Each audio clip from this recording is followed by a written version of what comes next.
Evening friend जय Jagannath Odisha kitchen को आपण मानकु बहुत बहुत स्वागत नमस्कार। अरुआ चाउल आ तड़का को 4 घंटा आगु भिजेकी रखिदेली देखंतु बढ़िया बे तड़का हमर फुली जाइए। एबे ताको पानी रु छाणी नेबा आ नहीं जिबा गोटे ब्लेंडिंग जार से देदेबा आम अरुआ चाउल को आ तड़का को अल्प अल्प पानी देकी बढ़िया बे ताको बाटी नेबा। आपण चाहिले अलग अलग बाटी पारिबे किंतु एकाठी बाटले भी समान रिजल्ट पाइबे। बटा प्रस्तुत हो गला देखंतु। एबे ताकू गोटे जगह को बाहर करनबा। देखंतु केते बहलिया जाइछि बेटर हमर।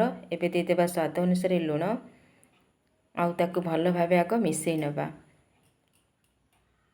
जेहेतु आमे डोसा बनेबा तो पतला बेटर हमको दरकार तो सेइथि पई आउ टिके टिके पानी देकी भलो भाबे गळे नबा। एका संगे पानी देबेनी अल्प अल्प पानी देकी गळेबे पूरा 5 रु 7 मिनिट पर्यंत गळेबे। देखंतु पूरा परफेक्ट होइछि। एबे ताको आधा घंटा पे रखी देबा।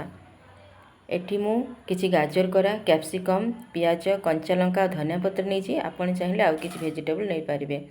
सुखिला पैन रे आमे एबे दे देबा सुखिला लंका छोटरे आधा गिना नहीं मु बुट डाली आधा गिना बेरी डाली आधा गिना राशि। आपन जदि राशि फ्लेवर भल लगे ताले कम बेसी करि पारिबे। स्वाद अनुसार दे देबा लूण टिके हिंगु 3-4 कला रसुण तेंतुली आउ भृषण पत्र यही सब को बढ़िया बे टिके भाजी नेबा। यही समय गैस फ्लेम को पूरा लो रे रखिबे। देखंतु भाजी हो गला ताकू ठंडा करिके पाउडर बने नेबा। रेडी हो गला हमर मसला पाउडर। देखंतु केते बढ़िया मु फाइन की बाटी नहीं या चाहिए आपन स्टोर करके रखी पारिबे। आउ जिते बेले चाहिए पानी देकी कंचा लंका रसुण रे बाटी देबे। डोसा इडली पराठा सबुटे खाई पारिबे।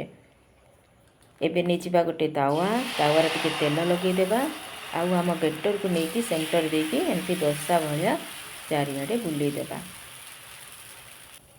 तापरे आउ टिके तेल लगे देबा। देखंतु कलर पूरा चेंज हे आसलानी। एबे जो पाउडर बनैथिले ता ऊपर टिके छिंची देबा। तापरे दे देबा हमर कट्टा पियाज कट्टा कैप्सिकम कंचा लंका गाजर करा आपन को जे कौन से वेजिटेबल दरकार जेमती कि बंधा कोबी टमाटो सब नहीं पारिबे। ए सब को दे देबा आउ ताको हमर डोसा भलिया फोल्ड कर देबा। देखंतु देखि कि जानि पारुथिबे केते क्रिस्पी हेछि।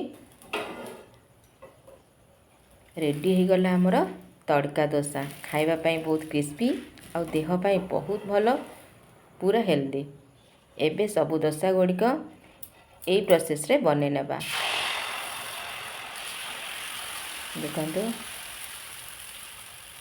जदि छुआ माने तड़का खाउ नांती ताले एमती डोसा बने की दियंतु। आउ चाहिए आपन तापर टमाटो केचप भी लगे पारिबे चटनी भी लगे पारिबे। रेडी हो गला आउ गोटी डोसा